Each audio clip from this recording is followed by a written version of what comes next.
My name is Victoria Sterling. I'm 41 years old, and I need to tell you about the day my father looked me straight in the eye and said I was too poor to buy into the family real estate empire that had made us wealthy for generations. He was sitting in his leather chair in our Manhattan penthouse, surrounded by awards and photographs from deals worth hundreds of millions of dollars. And he actually laughed when I suggested I might have something valuable to contribute to. Sterling Real Estate Dynasty. That was 20 years ago when I was just a college student with big dreams and bigger principles, and my parents decided those principles made me worthless to the family business. They cut me off completely, told me I'd never succeed without the Sterling name behind me, and made it clear I was no longer welcome in the world they had built. But here's what they didn't know, what they couldn't have imagined in their worst nightmares. All those years they spent building their luxury empire and dismissing my vision. I was building something too. Something bigger. Something stronger. Something that would eventually give me the power to control their entire future. What happens when the family that throws you away discovers you've become the very person they need to survive? How do you handle the moment when your parents who once called you a failure find themselves sitting across a conference table begging for mercy from the daughter they rejected? And what do you do when you realize that 20 years of hurt and anger have led you to this one perfect moment of absolute power over the people who broke your heart? Stay with me, because this story will show you that sometimes the best revenge isn't what you think it is, and the sweetest victory can come with a price you never expected to pay. Let me take you back to where it began. I am Victoria Sterling, and today I want to share how my parents laughed in my face when I expressed interest in buying into their prestigious real estate empire. The irony is, they had no idea I was already the CEO of the firm that was about to acquire their entire dynasty. Life has a funny way of coming full circle. Growing up as a Sterling meant living under the constant weight of 4 generations of real estate excellence. Our family name was synonymous with luxury properties in Manhattan and the Hamptons, a legacy my parents reminded me of at every opportunity. My father, Richard Sterling, was a renowned real estate mogul whose property portfolio stretched across the most exclusive neighborhoods in New York. My mother, Catherine Sterling, built an equally impressive reputation as a luxury broker who handled transactions for the wealthiest families on the Upper East Side. From my earliest memories, there was never any question about my future. The path had been predetermined before I could even pronounce mortgage or zoning ordinance. My bedroom walls in our Central Park West penthouse were not decorated with posters of musicians or movie stars, but with framed property awards and architectural blueprints. My parents gifted me toy building sets while other kids received dolls and video games. Real estate is in your blood, Victoria, my father would say during our formal family dinners. The Sterling name carries responsibilities. Those dinners were like miniature board meetings. Dad would discuss challenging developments. Mom would share closing strategies. Marcus, my older brother, who was 4 years my senior, would contribute insights that earned approving nods. And I would sit there trying desperately to say something meaningful to earn their recognition. But no matter how much I studied property law or memorized market trends, it never seemed enough. Marcus, however, fit perfectly into their vision. He displayed an early aptitude for sales and an easy charm with clients during high school shadowing days at our parents' firm. They welcomed him into their professional circle with open arms, grooming him for partnership from the moment he entered college. Marcus understands what it means to be a Sterling, my mother would say, the implication clear that I somehow did not.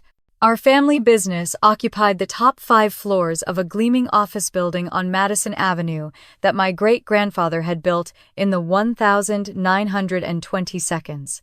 Sterling Real Estate Dynasty was the crown jewel of Manhattan luxury real estate, with marble lobbies, state-of-the-art technology, and a client roster that read like a who's who of American wealth. When I was 16, I started working there as a receptionist during summer breaks, hoping to impress my parents with my dedication.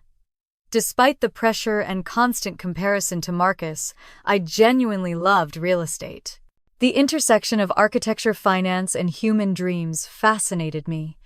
I excelled in my business classes and volunteered with habitat restoration projects in Central Park. But something felt off about following exactly in my parents' footsteps. While they focused exclusively on luxury properties and wealthy clients, I found myself drawn to the systems that could make housing accessible to everyone, the policies that shaped communities, and the development models that could create positive social impact.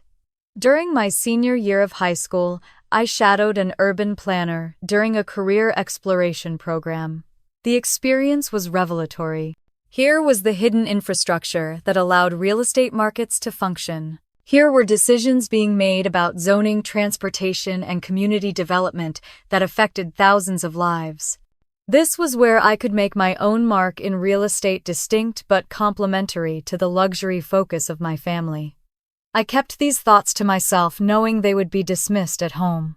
Instead, I dutifully applied to the business programs my parents had selected, was accepted to NYU, and prepared to follow the path that had been laid out for me.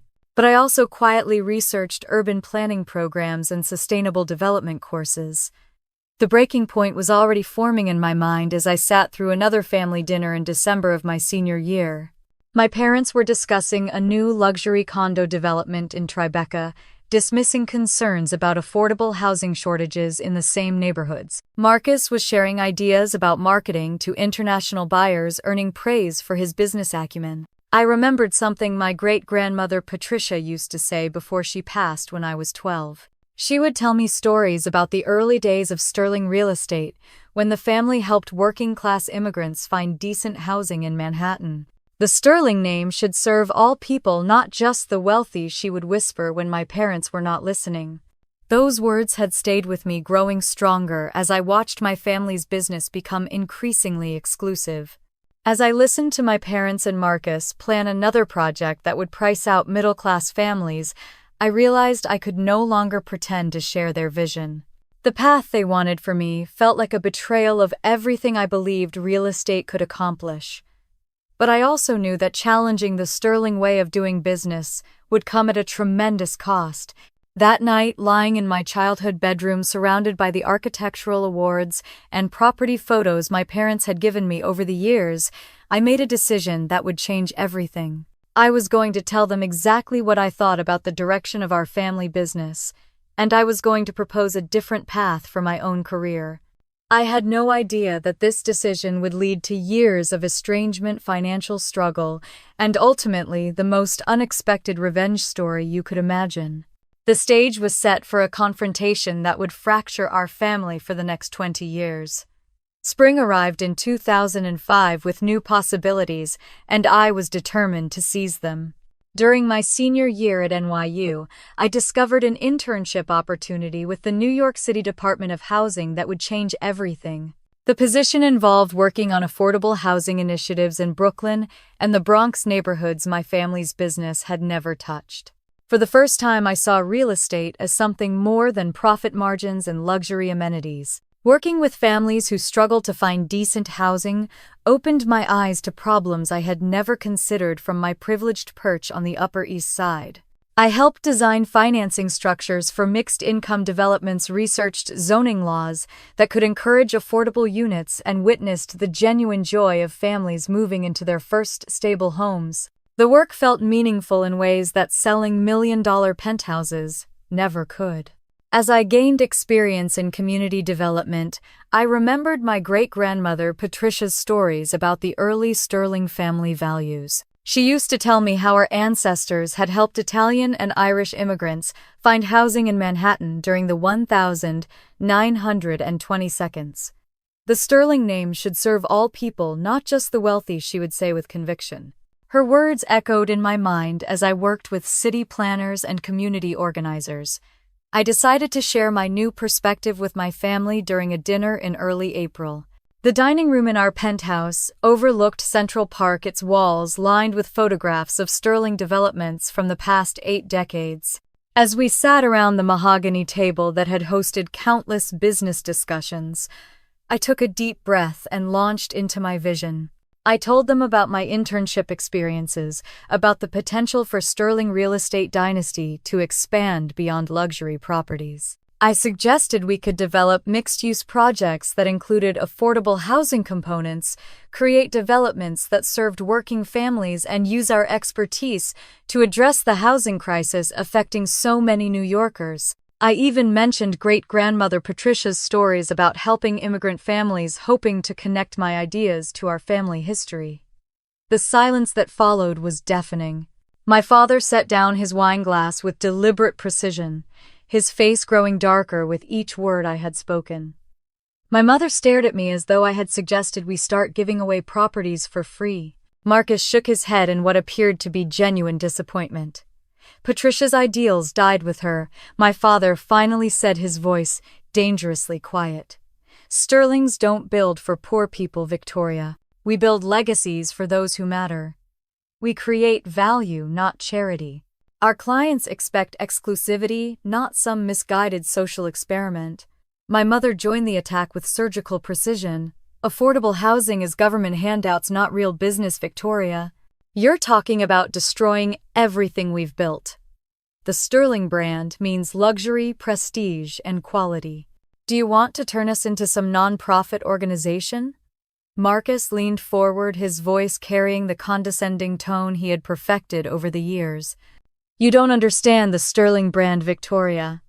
Our clients trust us because we represent the best. They pay premium prices because they know they're getting something special. What you're suggesting would cheapen everything we stand for. I tried to explain that mixed-income developments could be profitable while serving a broader community, that sustainable development was becoming increasingly important to even wealthy clients, and that our great-grandmother had built our reputation by serving all kinds of families. But my words fell on deaf ears. The conversation escalated when I mentioned my plans for graduate school. I had been quietly researching Harvard Business School's joint MBA and Master in City Planning program, seeing it as the perfect combination of business skills and urban development expertise. When I announced that I wanted to pursue this path instead of immediately joining the family business as a junior broker, the explosion was immediate. You want to waste your education on city planning, my father demanded. You want to abandon everything we've prepared for you to become some bureaucrat drawing maps and writing reports. The Sterling name opens doors in this city that money can't buy, and you want to throw it away for what? To help people who will never appreciate what you've sacrificed? My mother's disappointment cut even deeper. We have invested everything in preparing you for this business, Victoria. The connections we've made, the reputation we've built, the opportunities we've created. Now you want to abandon all of that to pursue some fantasy about saving the world through real estate. You're being incredibly selfish and naive. Marcus delivered what felt like the final blow. This isn't about helping people, Victoria. This is about you wanting to be different, wanting to rebel against the family. But rebellion has consequences. You can't just walk away from the Sterling legacy when it suits you and expect us to support your choices. I stood up from the table, my hands shaking with emotion and determination. I looked at each of them, these people who had shaped my entire life, but seemed incapable of understanding who I really was, or what I believed in. I'm not rebelling, I said, my voice steadier than I felt. I'm trying to honor what our family could be, not just what it has become. Great-grandmother Patricia would understand. She believed in using our talents to help people, not just to make money from people who already have everything. The argument that followed was unlike anything our family had ever experienced. Harsh words were exchanged, old resentments surfaced, and by the end of the evening the lines had been drawn. My father made his position crystal clear. Follow the Sterling way or find another way, but don't expect our support for choices that betray our family values. That night, I lay in my childhood bedroom, staring at the ceiling, knowing that I had crossed a point of no return. The family that had given me everything was about to take it all away, and I would have to decide whether my convictions were worth the price they would demand. Fall semester 2005 brought new opportunities that would reshape my entire future. With Dr. Elena Martinez's guidance, I threw myself into researching graduate programs that could bridge my business background with my passion for community development. The Harvard Business School joint MBA and Master in City Planning program seemed like the perfect fit, combining rigorous business training with urban development expertise. The application process was daunting without family connections or financial backing. I spent countless late nights in the NYU library crafting essays that explained my vision for socially responsible real estate development while working to maintain my grades despite my exhausting work schedule. Dr. Martinez provided invaluable guidance, helping me articulate how my sterling family background could actually be an asset rather than a burden in this new field. My summer internship with Metropolitan Development Group in Boston opened doors I hadn't known existed. The firm was small but innovative, specializing in sustainable urban projects that balanced profit with community benefit. Unlike the luxury focus of sterling real estate dynasty, Metropolitan worked on mixed-income housing, transit-oriented development, and neighborhood revitalization projects that served diverse populations. Eleanor Hartwell, the firm's 45-year-old CEO, had transitioned from a successful career at Goldman Sachs to pursue her passion for sustainable development. During my first week, she called me into her office for what I assumed would be a routine check-in. "Your background is interesting, Victoria," she said, studying my resume with keen attention. "Sterling Real Estate Dynasty has quite a reputation in Manhattan. But your internship application focused entirely on affordable housing and community development. That's an unusual combination." I explained my family situation, honestly expecting judgment or dismissal. Instead, Eleanor leaned back in her chair with what appeared to be genuine interest.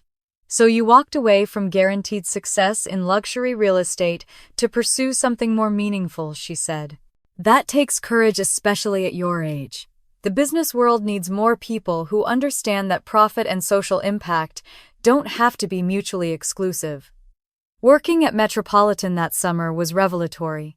My first project involved analyzing financing structures for a mixed-income development in Roxbury, where market-rate condominiums would subsidize affordable rental units in the same building.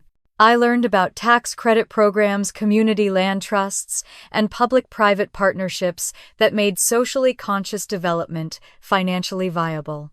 The work was challenging and intellectually stimulating in ways that my previous exposure to real estate had never been. Instead of simply maximizing profit margins for wealthy clients, I was helping create solutions to genuine housing problems while still maintaining business viability. It was during this internship that I met David Chen, a 21-year-old Harvard law student who was spending his summer learning about real estate law. David was brilliant, hardworking, and shared my belief that legal expertise should be used to create positive social change rather than simply protect existing privilege.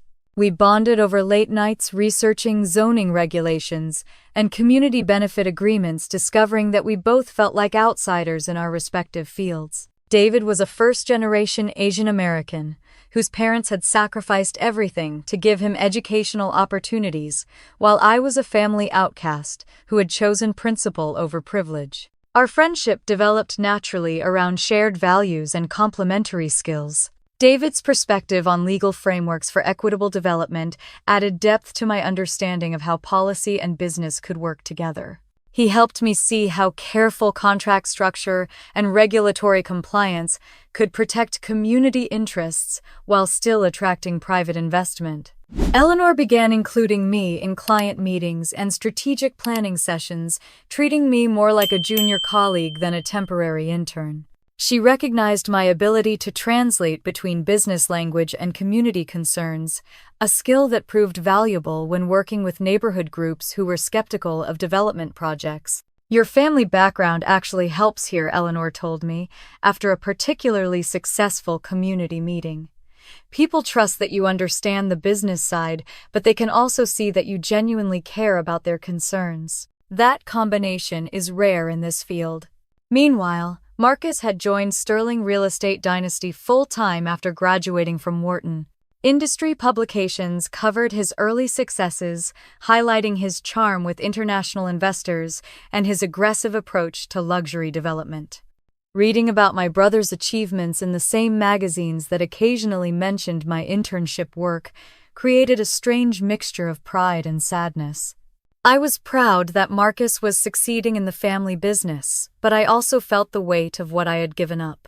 There were moments when I wondered if I had made the right choice, especially when I calculated how much money I could have been earning instead of working for a small nonprofit-focused firm in Boston. Dr. Martinez continued to be a source of encouragement throughout this period. When I expressed doubts about my chosen path, she reminded me that meaningful change often required personal sacrifice and that my unique background could eventually become a powerful asset. "You're building expertise that combines business acumen with social consciousness, Victoria," she said during one of our regular mentoring sessions. "That combination will be increasingly valuable as more clients and communities demand development that serves broader purposes than just profit maximization." As my senior year began, Harvard's acceptance letter arrived with a substantial financial aid package that would make graduate school possible despite my family's withdrawal of support. The scholarship committee had been impressed by my internship work and my essays about bridging the gap between luxury development and community needs.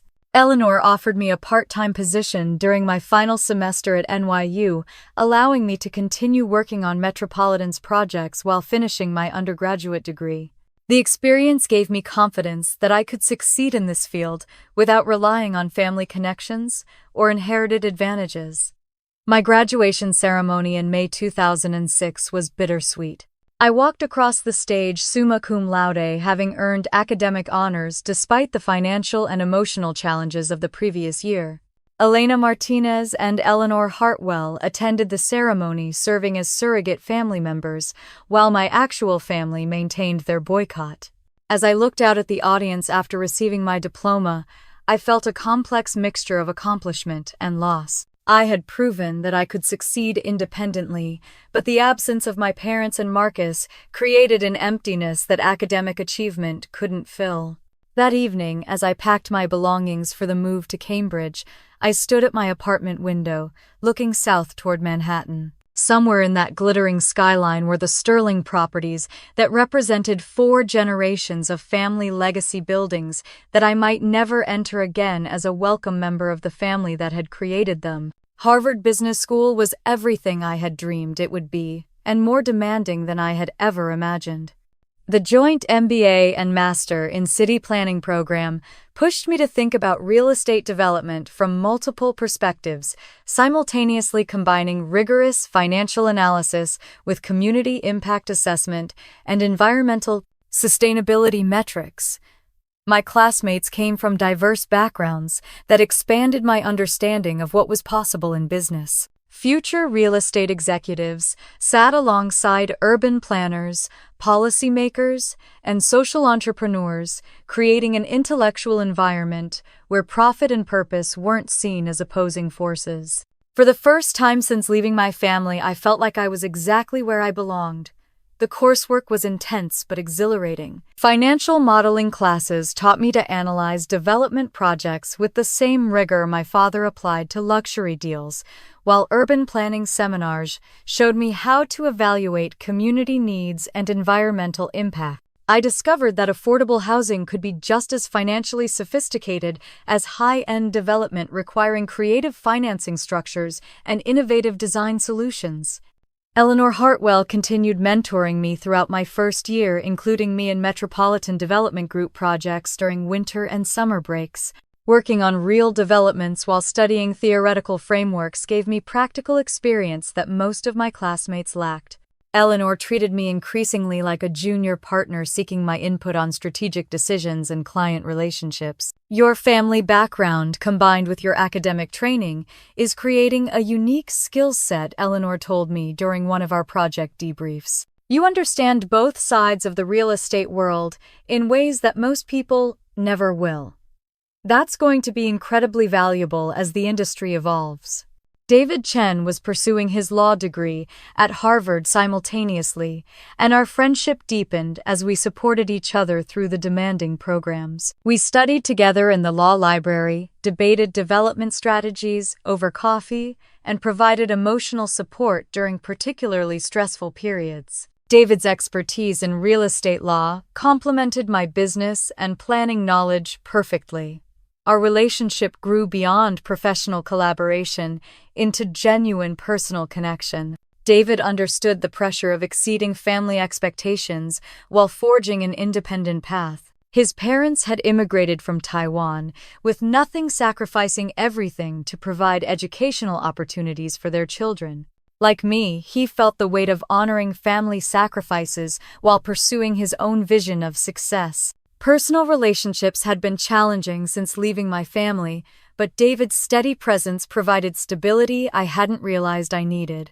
We shared similar values about using professional skills for positive social impact, and our different backgrounds created complementary perspectives on complex problems. Financial stress remained constant despite my scholarship package. I worked as a research assistant for professors, tutored undergraduate students, and took on consulting projects with Eleanor's firm whenever possible. Living frugally had become second nature, but the combination of academic demands and financial pressure was exhausting. My thesis project focused on recession-resistant development models, specifically examining how affordable housing projects perform during economic downturns compared to luxury developments. The research was inspired by emerging signs of instability in the housing market, particularly in the subprime mortgage sector, that was fueling much of the luxury construction boom. The analysis proved prescient when the financial crisis hit during spring of my second year. The housing market collapsed with stunning speed, wiping out billions in real estate value and destroying countless development projects. Luxury developments were particularly vulnerable because they depended on speculative investment and high leverage ratios. Eleanor's firm survived the crisis better than most because of its focus on affordable housing and mixed-income projects. Government subsidies and community land trusts provided stability that purely private luxury developments lacked. My thesis research had identified exactly these factors as sources of resilience during economic uncertainty. While larger firms laid off employees and canceled projects, Metropolitan Development Group actually expanded by acquiring distressed properties at reduced prices. Eleanor's conservative financial approach and focus on sustainable development models proved invaluable during the downturn.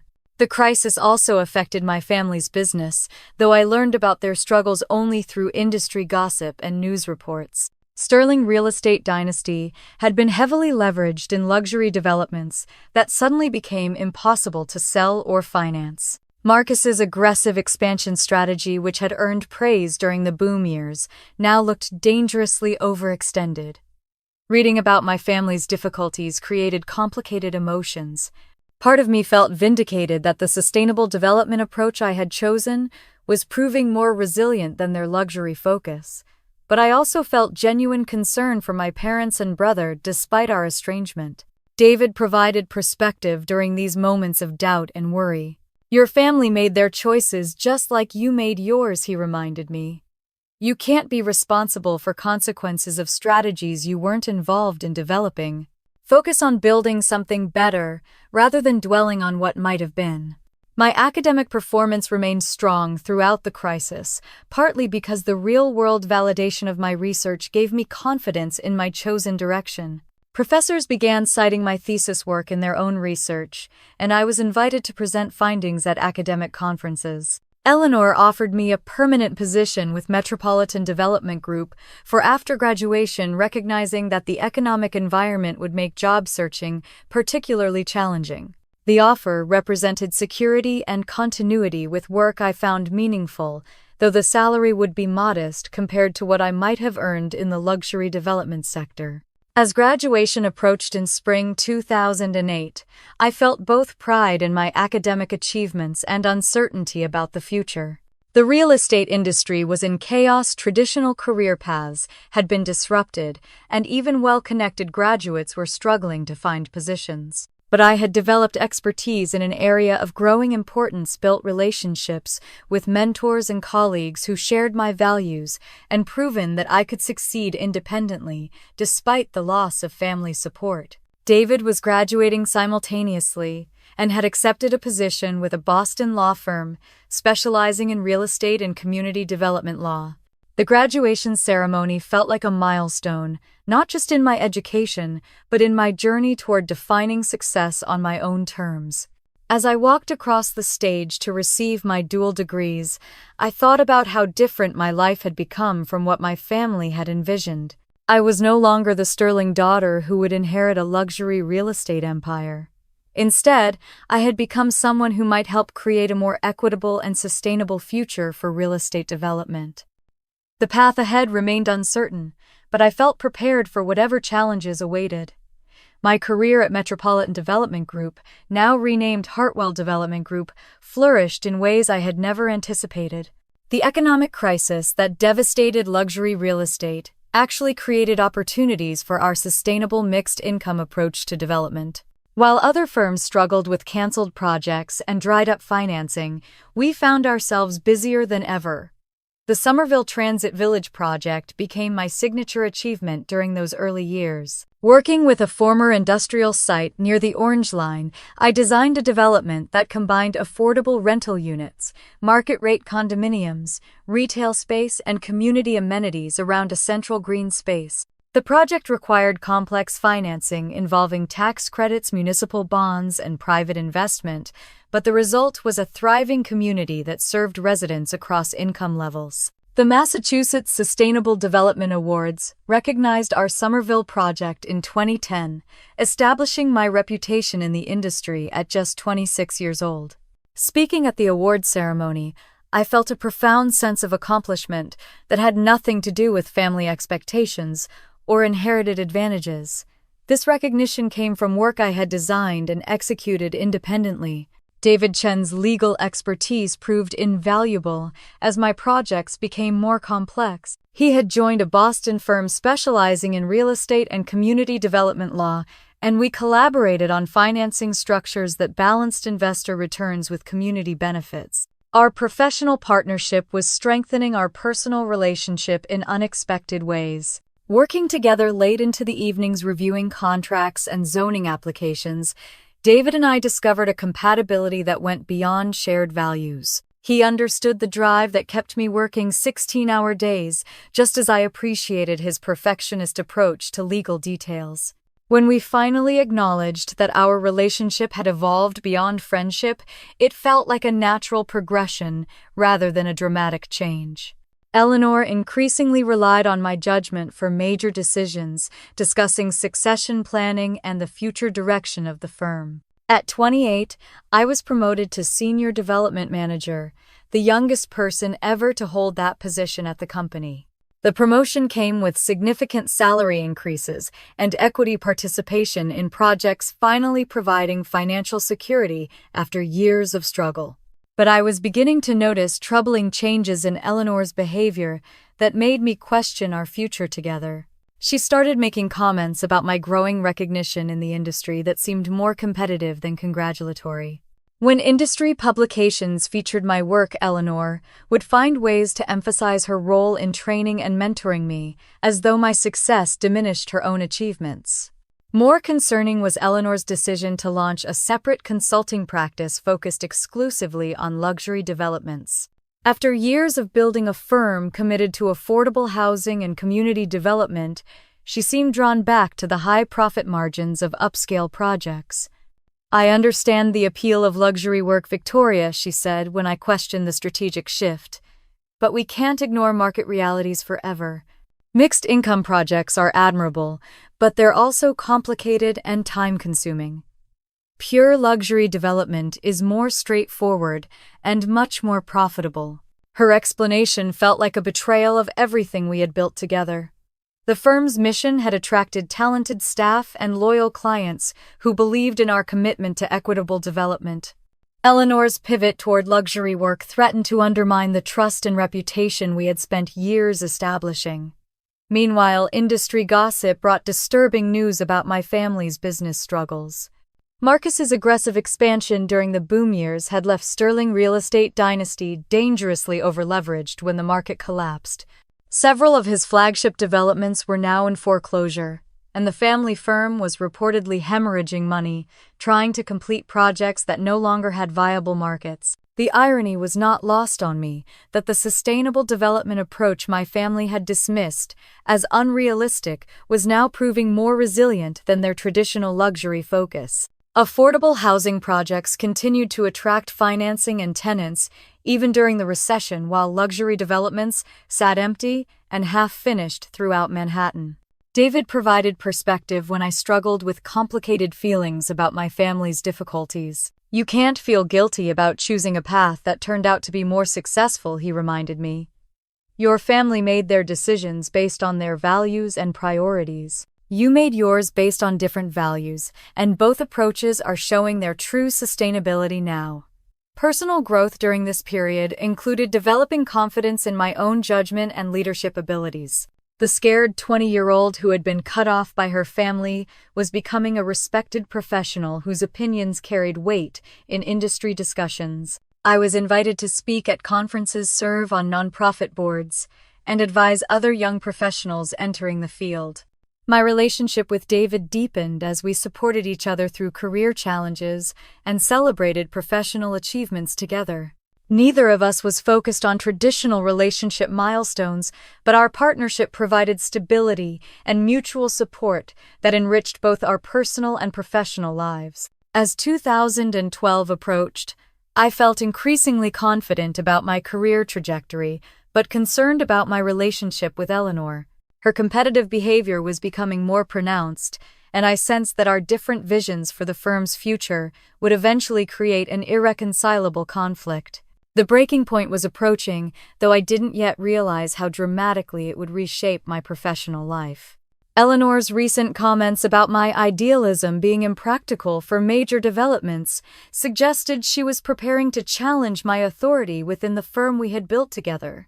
Looking back, I should have seen the warning signs more clearly, but I was still naive enough to believe that shared history and mutual respect would prevent a mentor from undermining someone she had helped train. That innocence was about to be shattered in ways that would test everything I had learned about loyalty, ambition, and the true cost of success in the real estate industry. The betrayal came in the most devastating way possible, through a project that represented everything I believed real estate development could achieve. The Boston Seaport District opportunity was massive, a $500 million development that could transform an underutilized waterfront area into a thriving mixed-use community. I spent months developing a proposal that balanced luxury condominiums with affordable housing units, incorporated sustainable design principles, and included community amenities like parks, retail space, and a public waterfront promenade. The project represented the culmination of everything I had learned about creating developments that served both investors and communities. Working 18-hour days, I built relationships with community groups, analyzed financing structures, and coordinated with city planning officials.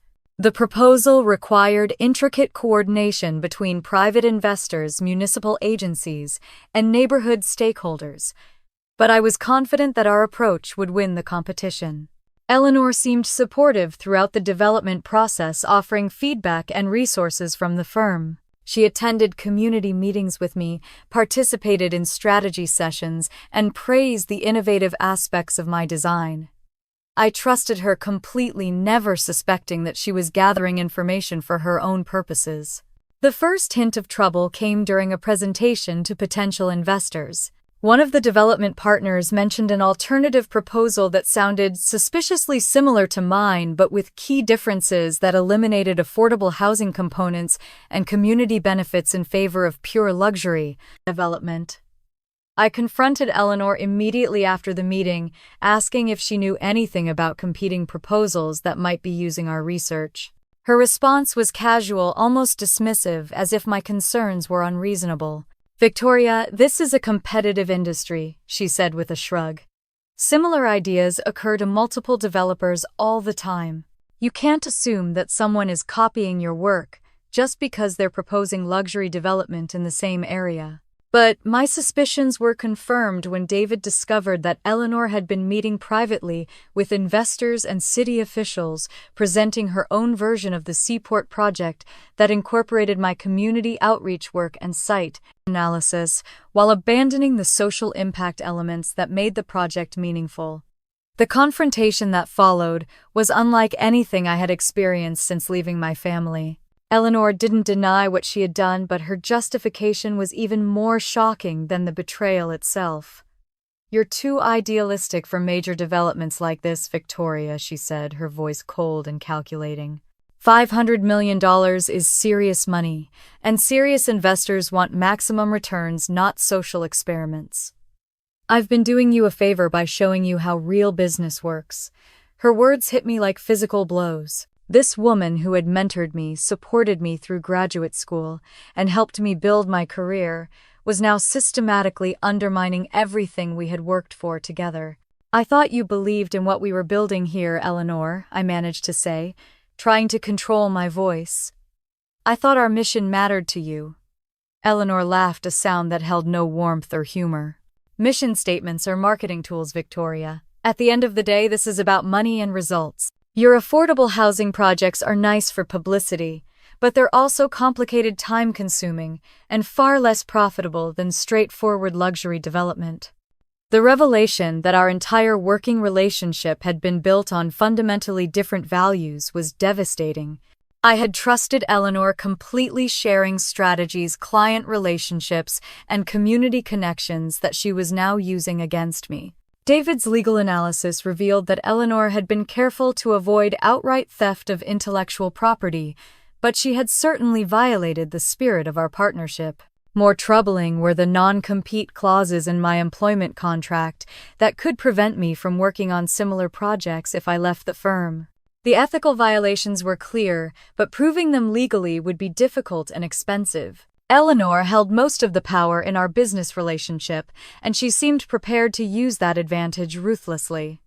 Meanwhile, disturbing news about my family continued to filter through industry connections. Marcus's gambling problem had escalated beyond poor business decisions into a full-blown addiction that was affecting his personal life as well. His marriage to Amanda was reportedly in trouble, and several of his recent deals had failed spectacularly due to erratic judgment and poor risk assessment. The Sterling family reputation, built over 4 generations, was being damaged by Marcus's failures and the firm's mounting financial problems. Industry gossip suggested that Richard's health was suffering from the stress of watching his life's work crumble under his son's mismanagement. Part of me felt vindicated that the traditional Sterling approach was proving unsustainable, but I also experienced unexpected sadness about my family's struggles. Despite our estrangement, these were still the people who had shaped my early life, and their pain felt real even if I couldn't do anything to help them.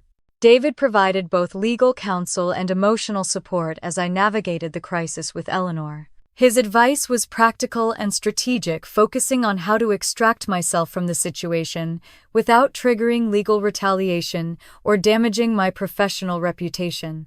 "You need to document everything," he told me during one of our late-night strategy sessions. "Eleanor's actions may not be criminal, but they're certainly unethical. If you can build a clear record of what happened, you'll have leverage in negotiating your departure." The process of gathering evidence while maintaining professional relationships was exhausting and demoralizing. I had to continue working on projects with Eleanor while knowing that she had betrayed my trust and was actively working against my interests. After weeks of careful maneuvering, David helped me negotiate an exit from Hartwell Development that avoided triggering the non-compete clauses by focusing on different market segments and geographic areas. The agreement was complex and required giving up equity in projects I had developed, but it provided a clean break. My last day at the firm was surreal. Eleanor made a brief speech about my contributions and wished me well in future endeavors, as if we were parting on friendly terms, rather than as a result of her professional betrayal. The staff seemed confused by my sudden departure, but I couldn't explain the real reasons without creating additional legal complications. As I packed my personal items and said goodbye to colleagues who had become friends, I reflected on how this experience had changed my understanding of mentorship, loyalty, and professional relationships. Eleanor's betrayal had been painful, but it had also taught me valuable lessons about protecting myself and maintaining independence, even within collaborative partnerships. The future was uncertain, but I was no longer the naive graduate who had trusted completely in others' good intentions. Sterling Property Group offered me exactly the fresh start I needed, though the coincidence of the name still made me smile ironically every time I saw it on business cards. This Sterling Property Group was completely unrelated to my family's empire, founded by entrepreneurs who shared my vision of real estate development that could generate profits while creating positive community impact. The firm specialized in institutional developments that required sophisticated project management and stakeholder coordination. Office buildings, medical centers, university facilities, and mixed-use projects that served thousands of people daily rather than wealthy individuals seeking luxury amenities. The scale was larger, the budgets more substantial, and the potential for meaningful impact far greater than anything I had worked on previously. My new role as development director came with resources and responsibilities that Eleanor had never provided. Within my first year, I was managing multiple projects simultaneously, each worth tens of millions of dollars, and requiring complex coordination between architects, contractors, government agencies, and community groups. The Cambridge Innovation District project became my signature achievement, transforming a former industrial area into a thriving technology hub that attracted Google biotech companies and hundreds of startup firms. The development created over 5,000 jobs while revitalizing a neighborhood that had been economically stagnant for decades. What made the project particularly satisfying was its balance of economic development with community benefits. Local residents gained access to job training programs, small businesses received support for expansion, and public spaces were designed to serve both technology workers and long-time neighborhood families. Industry recognition followed quickly.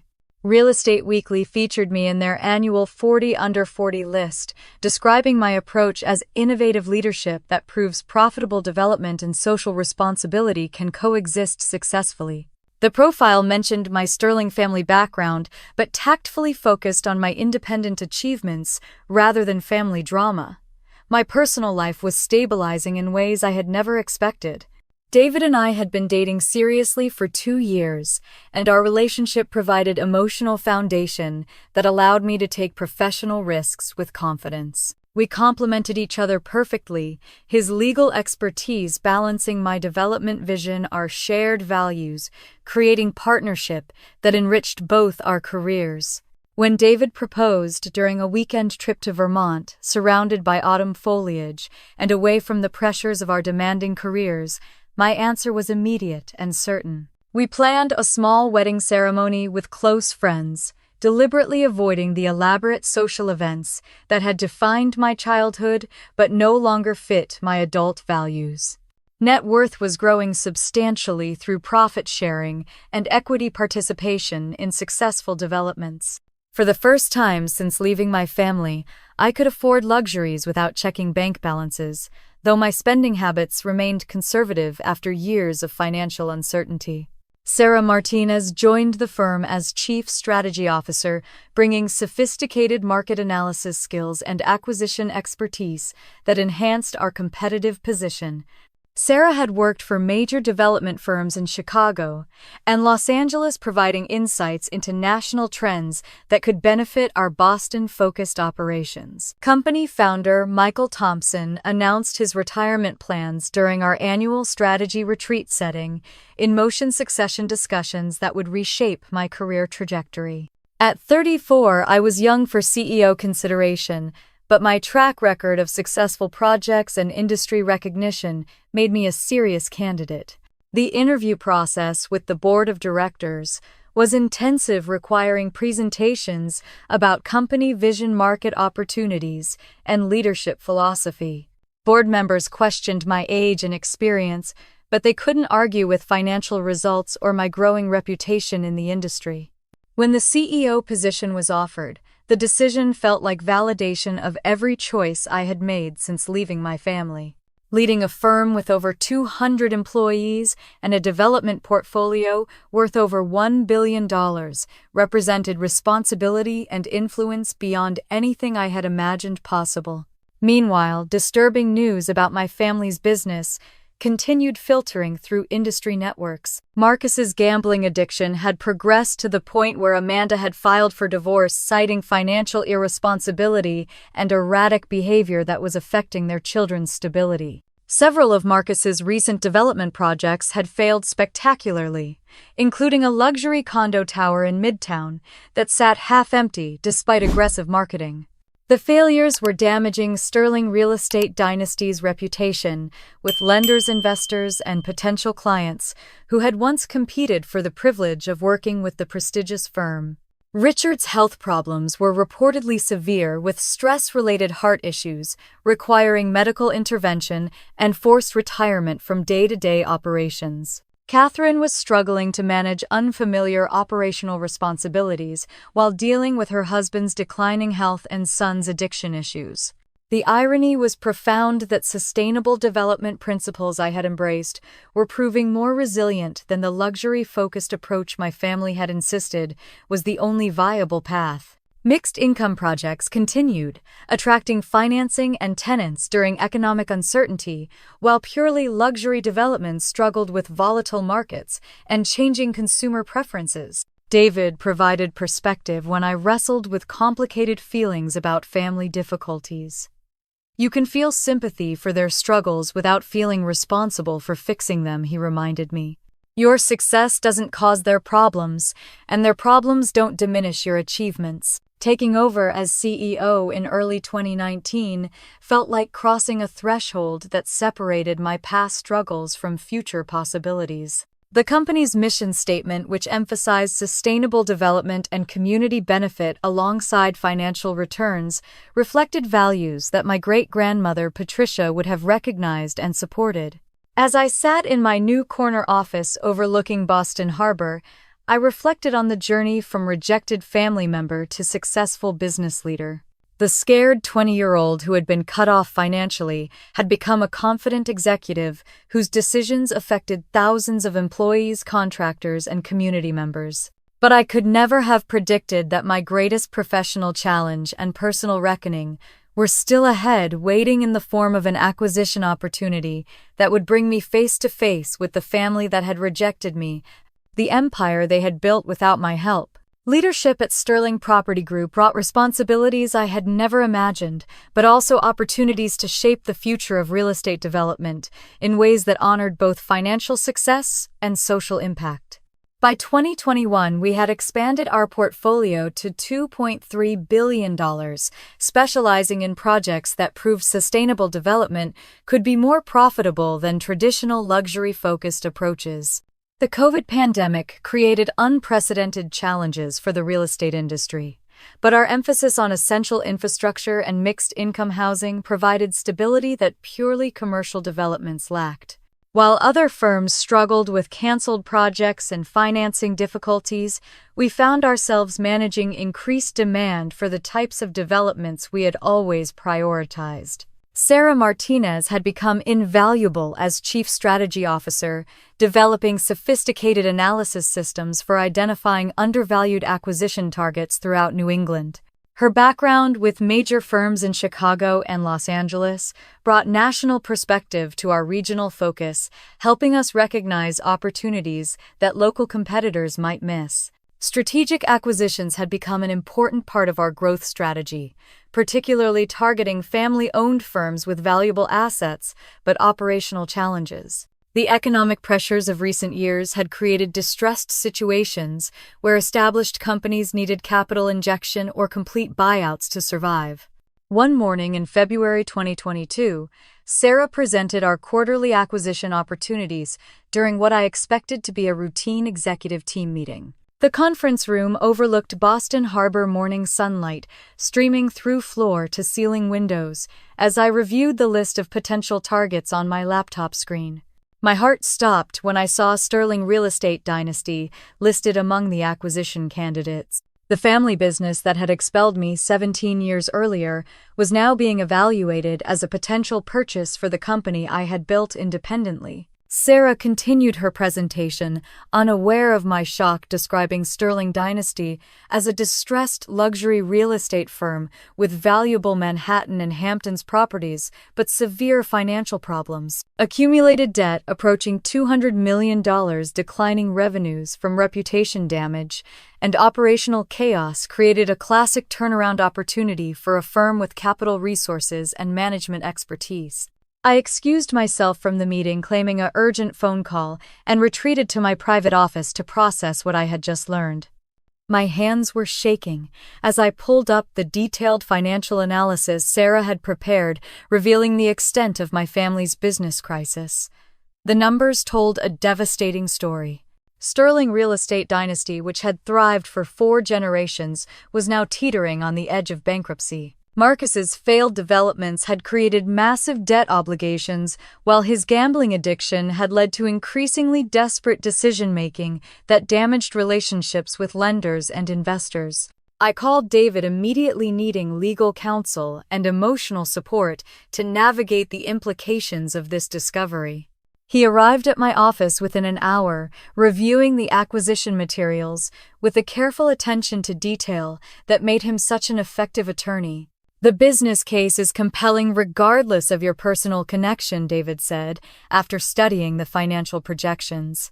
Sterling Dynasty owns prime real estate in Manhattan and the Hamptons that could be incredibly valuable with proper management. The current owners have clearly lost control of the situation, but the personal implications were staggering.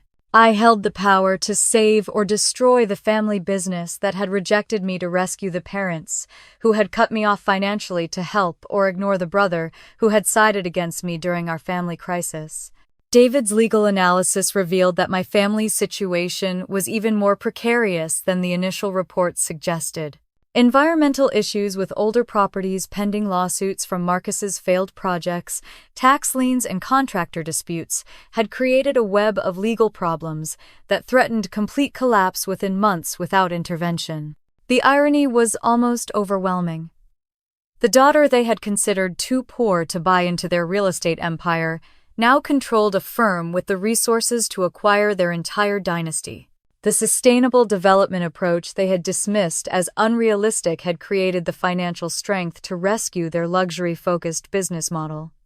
I spent sleepless nights weighing the moral complexity of the situation. Professional logic said the acquisition made excellent business sense, providing valuable Manhattan properties at distressed prices while expanding our geographic footprint. Personal emotion created conflicting desires for vindication and reconciliation. Richard's health had deteriorated significantly, with multiple heart episodes requiring hospitalization and forced retirement from daily operations. Catherine was struggling with operational responsibilities she had never been trained to handle, while dealing with her husband's declining health and son's addiction issues. Marcus's personal life had collapsed along with his professional judgment.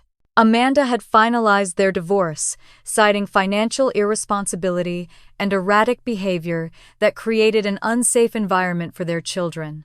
Industry gossip suggested that Marcus was seeking treatment for gambling addiction, but the damage to family relationships and business reputation was already extensive. The Sterling name that had once opened doors throughout Manhattan real estate circles had become associated with failed projects, broken promises, and financial instability. Clients who had once competed for Sterling Dynasty's attention were now avoiding association with the troubled firm. After weeks of careful consideration and consultation with David, I made the decision that would change everything. Sterling Property Group would proceed with due diligence on Sterling Real Estate Dynasty, evaluating the acquisition based on business merit while preparing for the personal reckoning that would inevitably follow. I would handle the negotiations personally rather than delegating to subordinates, ensuring that my family understood exactly who held their fate in their hands. The scared 20-year-old they had rejected would return as the successful CEO who could save their empire or watch it crumble. The circle was about to close in ways none of us could have predicted when I walked away from the Sterling name 17 years earlier. Comprehensive due diligence on Sterling real estate dynasty revealed problems far worse than our initial assessment had suggested. Working with forensic accountants and legal specialists, we uncovered layers of financial mismanagement, environmental liabilities, and legal complications that painted a picture of a family business in complete freefall. The environmental issues alone were staggering. Several properties, dating from the 1960s and 1970s, contained asbestos and lead paint problems that had been ignored for decades. 2 Manhattan buildings faced potential EPA violations, while a Hamptons development was under investigation for wetlands violations that could result in millions in fines. Marcus's failed projects had created a web of lawsuits from contractors, investors, and municipalities. The most damaging involved a luxury condo tower in Tribeca, where construction had stopped halfway through completion due to financing problems, leaving a half-built eyesore that the city was threatening to condemn. Tax liens totaling over $15 million had been placed on various properties, while employee lawsuits alleged unpaid wages and benefits violations. The Sterling dynasty that had once represented prestige and reliability in Manhattan real estate was now associated with broken promises and financial chaos. David Chen worked closely with our legal team to structure an acquisition approach that would protect Sterling Property Group from inheriting these extensive liabilities while still preserving the valuable assets that made the deal worthwhile.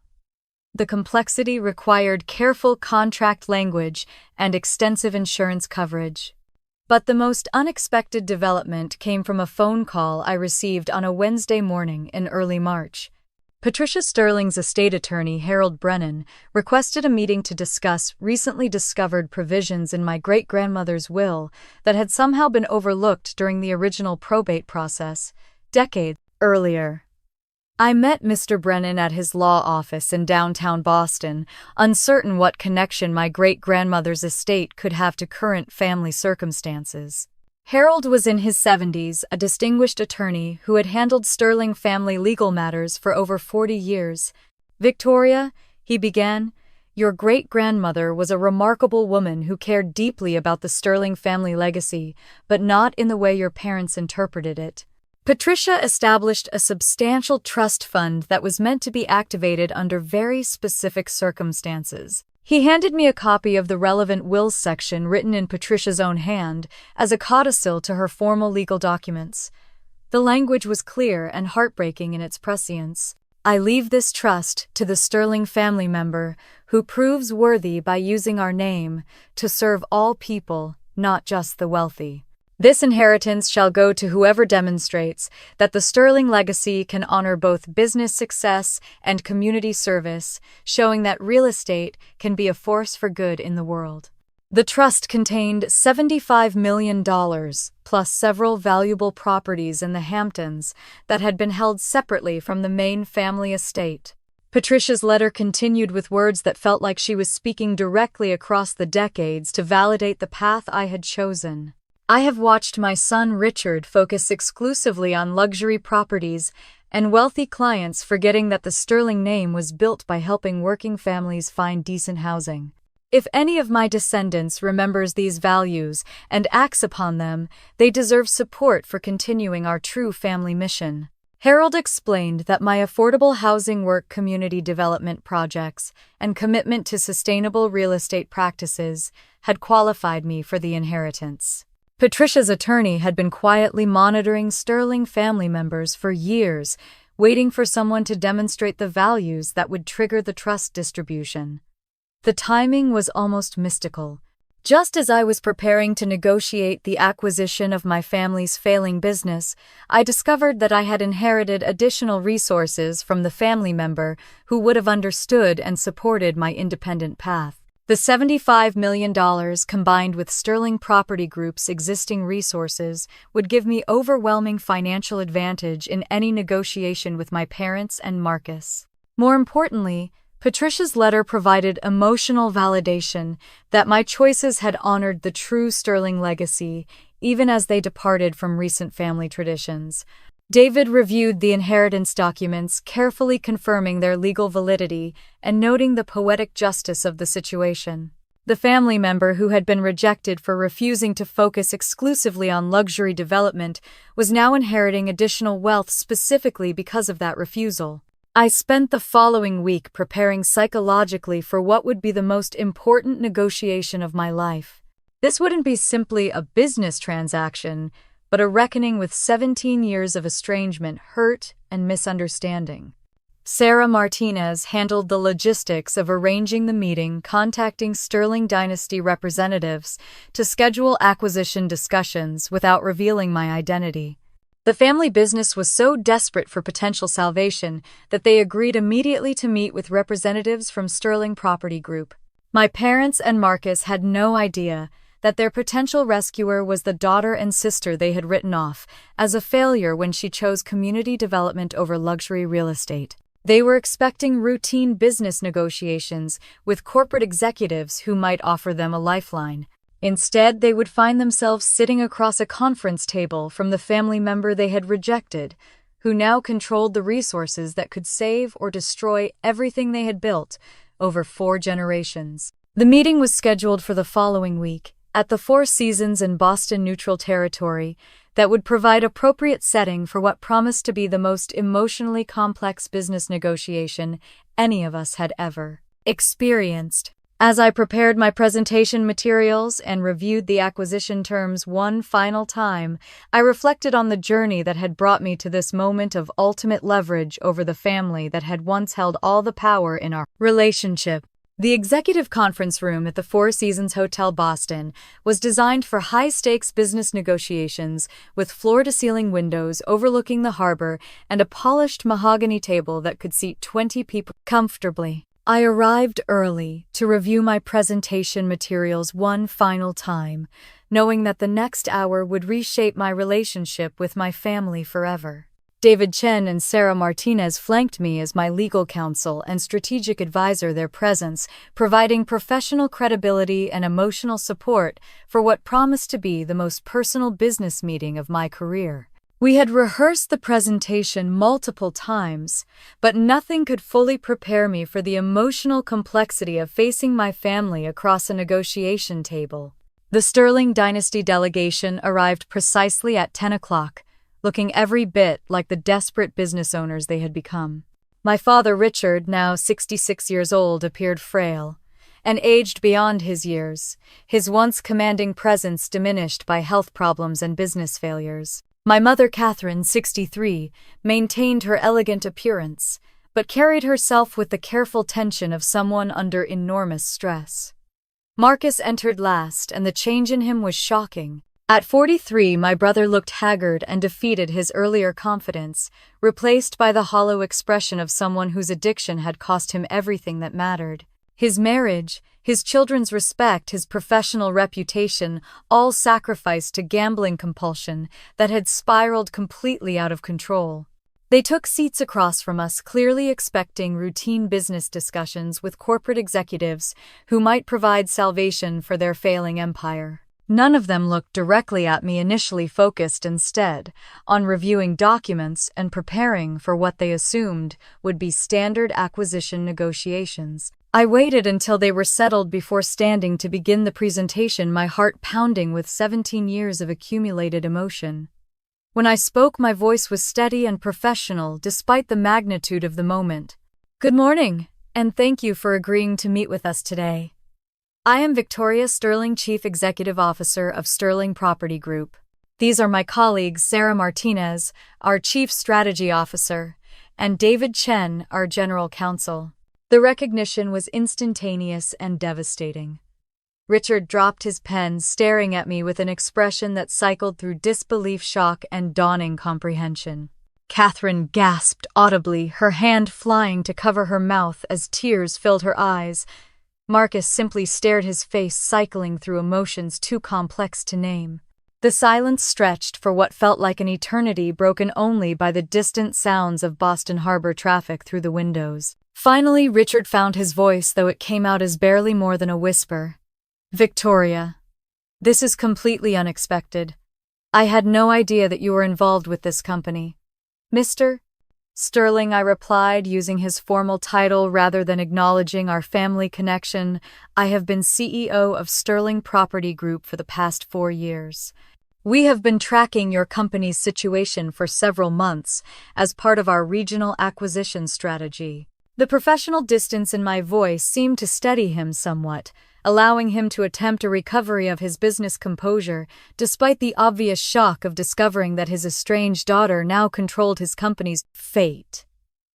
I proceeded with the presentation as planned, systematically reviewing Sterling Dynasty's financial position, asset valuations, and the terms of our proposed acquisition. The numbers were devastating and undeniable, revealing the full extent of their business collapse to people who had been hoping their problems were less severe than they appeared. Your accumulated debt currently totals $180 million.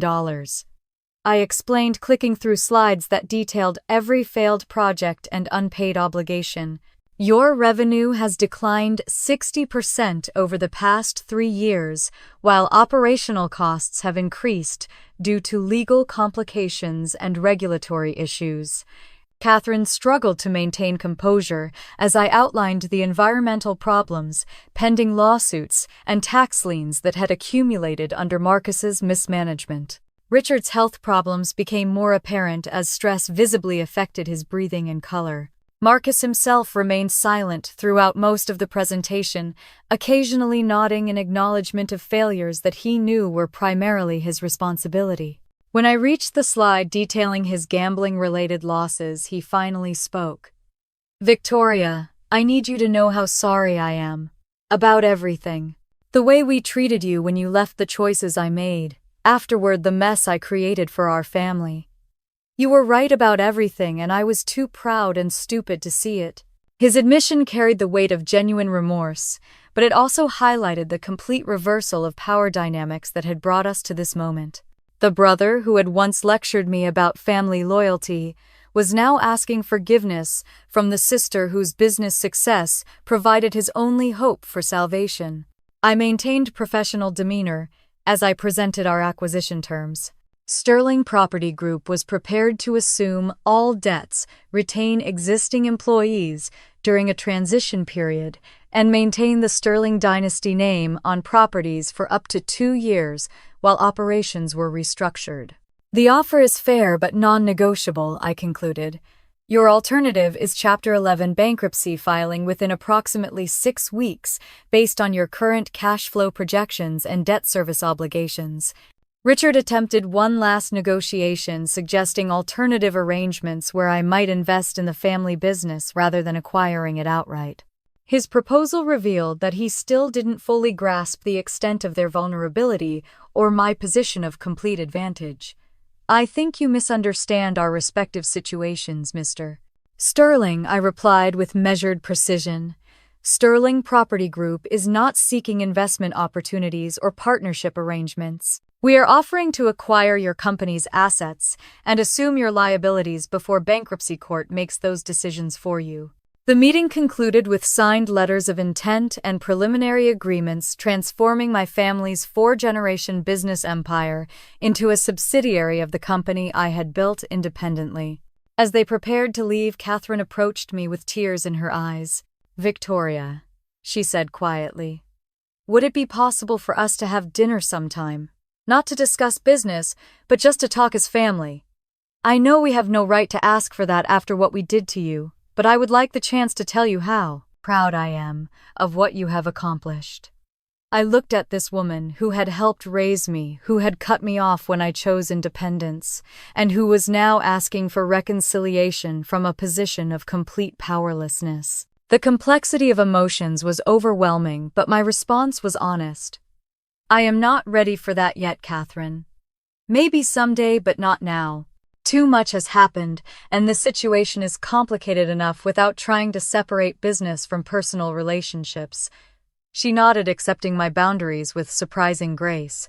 As they left the conference room, I realized that the scared 20-year-old who had been rejected by this family had just become the successful executive who controlled their survival.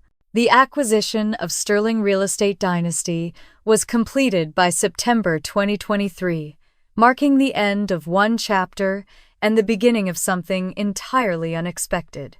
I maintained strict professional boundaries throughout the integration process, overseeing the transformation of my family's properties while keeping personal emotions carefully compartmentalized. The modernization was comprehensive and necessary.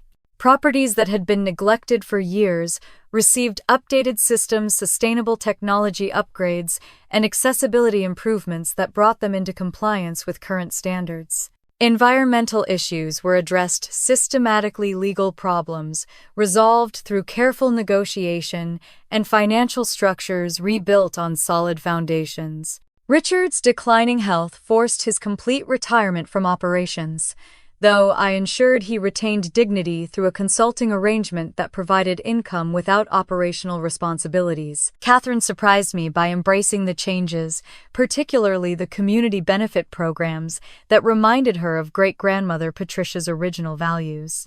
Marcus entered intensive rehabilitation in October, finally confronting the gambling addiction that had destroyed his marriage and professional reputation.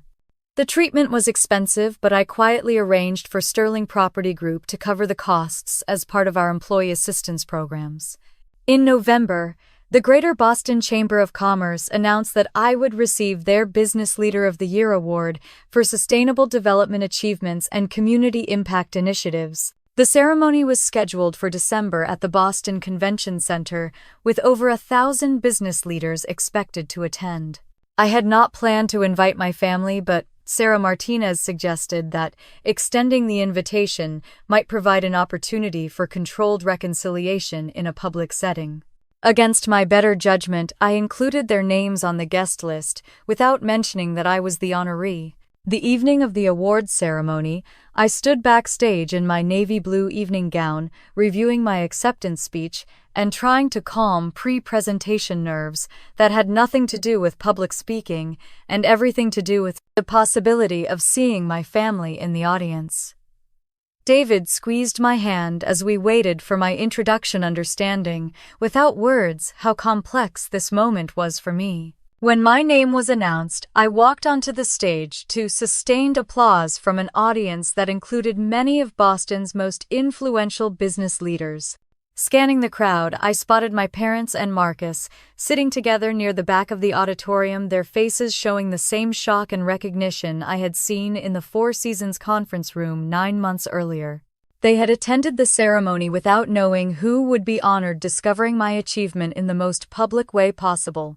My acceptance speech focused on sustainable development, community partnership, and the responsibility that comes with business success. I spoke about great-grandmother Patricia's vision of real estate, serving all people, not just the wealthy, and the satisfaction of building something meaningful rather than simply profitable. After the ceremony, as guests mingled during the reception, Catherine approached me with tears in her eyes and words I had waited 17 years to hear.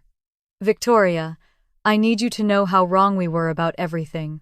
You became exactly what the Sterling legacy needed, what Patricia would have wanted. I am so proud of what you have accomplished, and so sorry for the years we lost because of our stubbornness and prejudice." Richard followed, moving slowly but determinedly across the crowded room to reach me. His apology was shorter but equally heartfelt. "I was wrong about you, Victoria, about your vision, your values, and your capabilities. You proved that there was a better way to honor our family name, and I should have supported you instead of fighting you." Marcus's approach was the most difficult, carrying the weight of personal failure and family destruction. His 3 months in rehabilitation had changed him, visibly replacing arrogance with humility and desperation with cautious hope. "I destroyed everything our family built, Victoria," he said quietly. "My addiction, my poor decisions, my refusal to listen to anyone's advice. You saved what I ruined, and you had every right to let it all collapse instead. I don't know how to thank you for that generosity." The conversation that followed was awkward but genuine. marked by 17 years of accumulated hurt and the tentative possibility of rebuilding relationships on entirely new foundations. I agreed to Christmas dinner at Catherine's apartment, the first family gathering since my college years. Christmas 2023 was nothing like the formal affairs of my childhood. Catherine had prepared a simple meal in her modest Boston apartment, a far cry from the penthouse entertaining she had once managed. The conversation was careful but authentic, focusing on current events rather than past grievances. Marcus shared updates from his recovery program and his gradual rebuilding of relationships with his children. Richard spoke about his health improvements and newfound appreciation for sustainable development principles. Catherine asked thoughtful questions about my work and expressed genuine interest in the community programs I had developed. By spring 2024, Patricia Sterling's $75 million inheritance had been invested in the Patricia Sterling Community Housing Initiative, creating affordable housing throughout Greater Boston while honoring my great-grandmother's memory and values. Marcus had become director of our addiction recovery outreach program, finding purpose in helping others avoid the mistakes that had nearly destroyed his life. David and I purchased Patricia's historic Hamptons estate, converting portions into a retreat center for addiction recovery and family reconciliation programs. The irony was perfect, that the property my family had once used exclusively for wealthy entertaining was now serving people from all backgrounds who needed healing and support. Today, at 41 years old, I lead a company valued at $3.8 billion that proves every day that profit and purpose can coexist successfully. Sterling Dynasty Properties showcase sustainable development, mixed-income housing, and community benefits that serve residents across economic levels while maintaining strong financial returns. My relationship with my family has healed slowly but genuinely. Richard's health has stabilized, and he occasionally provides historical perspective on family properties during renovation planning. Catherine volunteers with our women's housing initiatives, applying her business skills to help other women achieve independence. Marcus celebrates 2 years of sobriety this month and has become an effective advocate for addiction recovery resources. Last week, I stood in my corner office overlooking Boston Harbor holding a photograph from our recent family dinner where everyone was smiling genuinely for the first time in decades. The journey from rejection to redemption had taken 20 years, cost enormous personal sacrifice, and required building an entirely new definition of family success. But I had learned that true victory isn't about proving others wrong or seeking revenge for past hurts. Real success means building something meaningful that serves others while staying true to your deepest values, even when that path seems impossible. Have you ever had to choose between family expectations and your authentic path? Did you find a way to honor both your values and family relationships? Share your story in the comments below because these choices are never easy, and we all need to know we are not alone in facing them. If this journey resonated with you, please like and subscribe for more stories about finding your own definition of success while staying true to your principles.